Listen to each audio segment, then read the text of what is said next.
Hello everyone, Assalamu alaikum. How are you all? I hope you are well. Welcome back to my channel in this new video.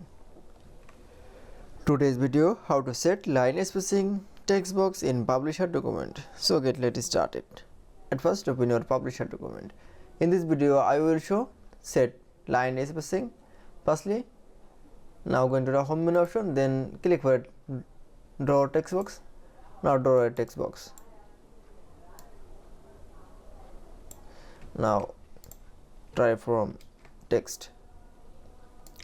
This text set line spacing. Now select from a text.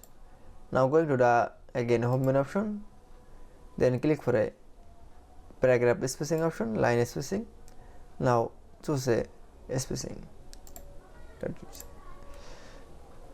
Then again select from all text. Now going to the line spacing option, then click for a 1.5. That is. Then you show set line spacing in text box in publisher document is very easily.